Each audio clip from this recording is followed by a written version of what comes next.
नमस्कार, मैं हूं करमवीर और आप देख रहे हैं फॉलो अप। देश भले ही चुनावी मोड में हो, G20 की खुमारी भले ही अभी उतरा ना हो, या फिर इन दिनों महिलाओं के आरक्षण बिल से लेकर जातीय जनगणना का जिन्न लोगों के दिल दिमाग में घुमाया जा रहा हो, लेकिन इस सबसे इतर प्रकृति अपना खेल खेल रही है, जिसका शिकार वो आम और खास आदमी हो रहा है, जिसे दुनिया की तीसरी अर्थव्यवस्था के सपने खुली आंखों से दिखाए और बताए जा रहे हैं। हॉलीवुड की एक मशहूर फिल्म आई थी 2012, जिसमें दुनिया के खात्मे की कहानी थी।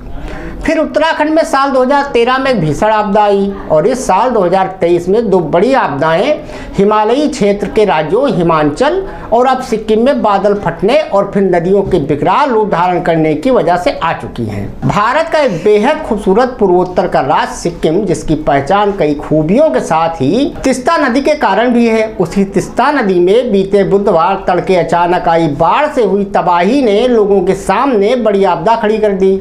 कुछ ऐसा ही बीते महीने एक और हिमालयी राज्य हिमाचल में भी देखने को मिला था। बात अगर सिक्किम की करें तो तबाही का आलम यह है कि गुरुवार शाम तक 14 लोगों की मौत हो चुकी है, जबकि भारतीय सेना के 22 जवान समेत 102 अभी भी लापता हैं। इसके साथ ही अभी भी ऐसी आशंका जताई जा रही है कि कई लोग मलबे में दबे हुए हैं। इस सबके बीच सेना, NDRF, SDRF, सिक्किम पुलिस समेत राज्य सरकार के कई विभागों की टीम लापता लोगों को तलाशने और बचाव कार्य में जुटी है।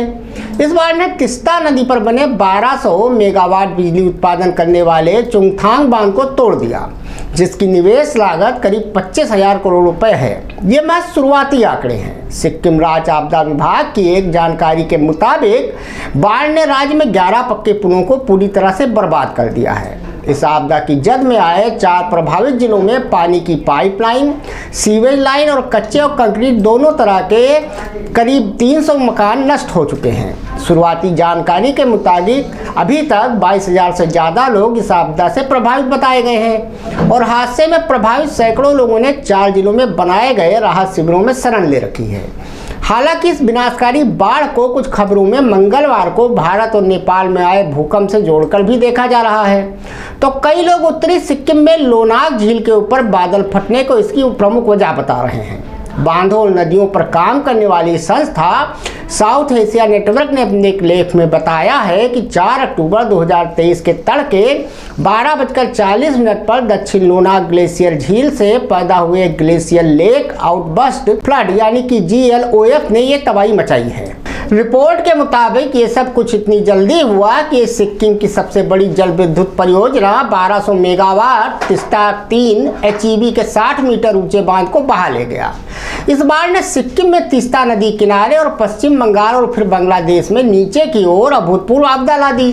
हालांकि केंद्रीय जल आयोग यानी कि CWC ने 4 अक्टूबर की सुबह अपनी रिपोर्ट में बताया था कि झील टूटने वाली जगह पर बादल फटा था, लिहाजा बादल फटने से झील फटने की घटना में भूमिका निभाई। दरअसल हिमालय क्षेत्र के अंदर आने वाले राज्यों में बाढ़ जैसी बड़ी परियोजनाएं शुरू करने से पहले जलवायु आकलन रिपोर्ट को जानना जरूरी होता है, क्योंकि बड़े नदी बांध 50 से 100 साल के लिए बनाए जाते हैं और इतने लंबे वक्त में जलवायु परिवर्तन की बातों पर गौर करना बेहद जरूरी होता है।